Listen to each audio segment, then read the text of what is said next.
Hello there, dear viewer. Why are you looking up my pants?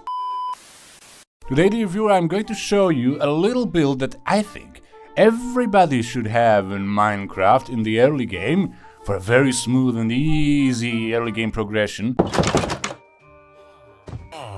And I don't understand why isn't there more people doing exactly this. You need an enclosure, a villager enclosure, set up something like this with beds and working blocks, workstations in the ground. I will explain that later. And you need a little zombie enclosure. This is a really ugly one. You can make it prettier, I promise. You can you can decorate it to make it seem like it's a little flea market or something. So first you want to build the enclosure itself. Let's give the villagers some space. It's kind of important that they have some room inside the fencing because they may need to run away from some zombies. Let's actually make it a little bit bigger. Oh, and by the way, to build all of it, you may need something like this, like what's in this shulker box. There's a few too many carpets. Carpets will be important later, but mostly composter or another workstation times two or three beds and some fence gates and some fences. Now, I usually put my beds for the villagers in the ground. Why would I do that? Well, if the villagers sleep here, the zombies will not see them as easily or at all, especially that there's this fence here. So zombies will prioritize you. They usually do. There is a very little risk of your villagers dying, but just in case, basically, I am doing it this way.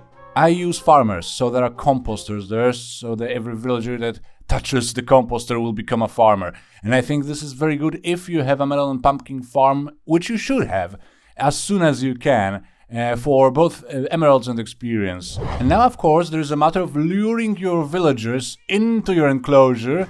It is easier these days than it used to be. You just need to basically...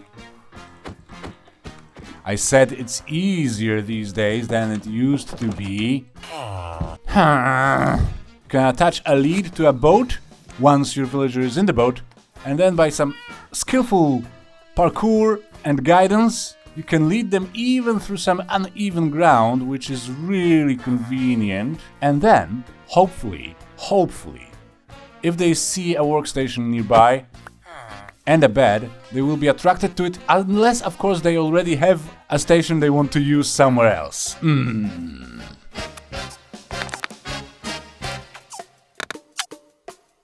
And here we have our first one. And now we can start trading with them, bartering with them, and we can add more of them, of course, if we want. We can use stonemasons. They are very good for early game income, emerald income. Actually, let's make it a little bit bigger. Now, these buggers tend to run away from their enclosure if you leave the gate open or something like that. So just to make sure you don't have to open the gate, you can even remove it later, you do this, like with animal pens. You do in Minecraft, like in that shed over there.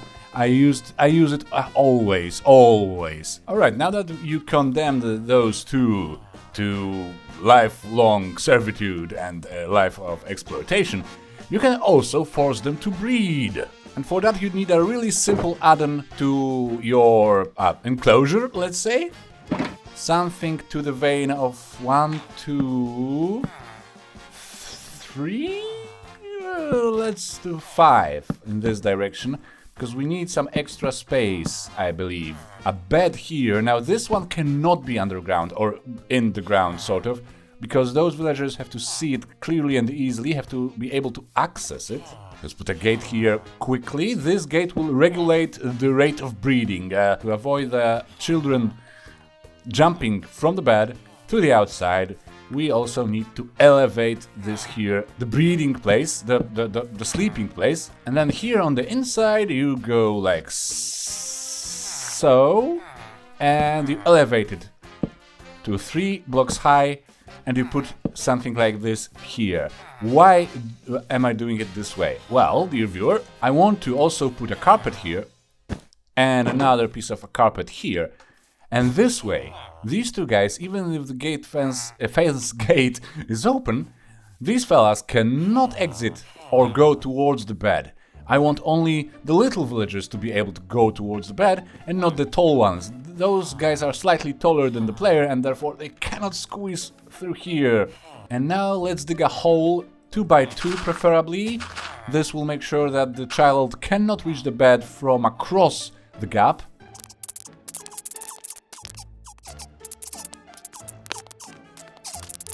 And let's make sure there is some space here in this room underground, because these fellas may want to... well, you may want to give them a workstation or two and maybe some beds so that you can use them later for your extra modules to your barter hall. And now the finishing touch is to add some trapdoors to the hole, like so.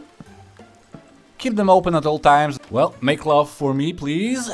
I like to watch. Come on there. Come on, guys. Come on. No, don't look at me. Look at each other. Look. Yes, deep in the eyes. Yes, deep. Go deep. Oh, yeah. Oh, I forgot. You need to keep this opened as well so that they know there is a free bed for their offspring. Ah, you really don't have much to do in here. You can look at your composters. Or you can make love and babies. That's the things you are allowed to do and actually able to do in your current life circumstances. Guys! Yes, finally they are throwing bread while also, well, throwing some other stuff out. Oh, nice. And now in the evening, where this little fella here is sleepy, he goes over there to the lovely pink bed and falls to his doom. His doom of eternal exploitation in the basement. Oh, he's going there. Yes, and now our first victim, our first friend, neighbor, is safely down there. And we can rinse and repeat for as long as we want to, as there is any space for villagers down there, by just throwing bread at these people. Honestly, obviously, some wheat farm would be also useful for the purposes of this villager breeding. Alright, now that these guys are doomed to forced labor and forced procreation, I will also make them live in perpetual fear of the undead. And for this iron farm, you only need some fences, some fence gates, which can be replaced with fences later, some slabs, and some magma blocks. You can also use fire camps, but magma blocks are really flush with the floor and they don't really hurt. You can always go on magma blocks by sneaking without taking any damage, and this is built in your base or near your base, so I think magma blocks are the best for this particular purpose. Alright, so we start by building a little thing, say here, a few blocks away from the barter hall, and let's keep a center block here, and this should be aligned with the beds for those villagers, so that every time they go to sleepies or wake up, they see our new friend that we are about to bring here. Now these two gates here, like so, you see? Easy. And these can be replaced, as I said, later, to make sure the zombie doesn't escape. Now 4 fences on the corners here so that we can raise a roof. Build a roof. Come on. It needs to be slabs. For several reasons. Not full blocks. Slabs are better because this way the iron golems that will inevitably spawn nearby will see the zombie in here, but they won't be able to deal damage to it because they are a little bit too tall. They won't hit zombies through a slab, but they will still see a zombie and navigate towards it, or him, or she, I don't know, her. Anyways, slabs. We may also need a name tag so that our new friend never despawns. You can also make sure that all the inside of the enclosure is spawn-proof. You can do it with carpets, of course, or moss layers or something, or you can, in case of grass, you can just make it all path blocks. Also spawn-proof this little area here, this little block here, and I missed a spot. And then underground in your holding cell, you also need to, sadly, spawn-proof everything. Now, do remember that most of the workstations you can place here later are not spawnable. However, some are. For example, a smithing table is a full spawnable block. So you may also need to put a carpet on some of the workstations that you may need to place here later on. Now, why am I doing this? It's rather easy. I do want my golems to spawn more or less wherever they want. They will navigate towards a zombie anyway. They will produce some amount of iron, but I don't want them to spawn in there, in the enclosure, because then you would need to push them out of there all the time. Oh, there's another newcomer. Hello, welcome to the world of eternal, well, slavery. Okay, the night is falling, which means we can definitely start searching for our new friend. Hi guys. Hi, it's very nice meeting you. I need only one, but okay, come here for now. Come with me. I will show you the world. No. Okay. Now we have the guy trapped forever and we name him. And this is our new iron golem spawner. He will be our best friend because of monetary gains. Now, let's dig a trench right around his new living space. And now let's put some magma blocks in here. And now, whenever they see the zombie, they will spawn an iron golem. The iron golem will then try to attack this fella and die on this. And, this is basically the iron farm already done. Now, you need some sort of a collection system for that. I think a hopper minecart and some rails underneath this setup is the perfect solution.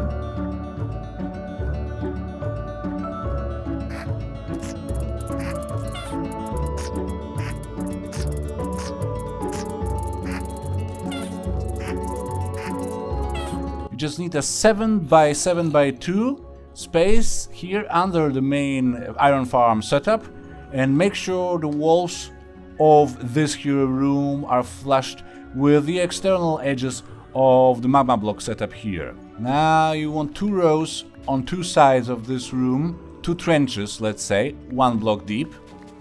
Fill them with redstone torches. That's 14 redstone torches total. You may need a few more later on, and then you go like so.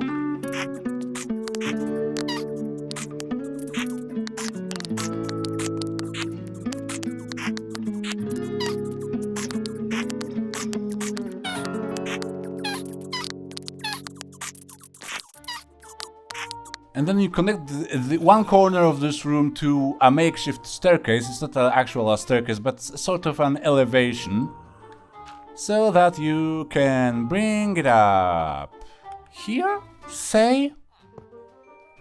Now let's put any block here, a lever thingy here, and a minecart with a hopper here. And now whenever you want to collect iron from over here, you just switch the lever and the minecart starts collecting. This is childishly, stupidly easy and simple.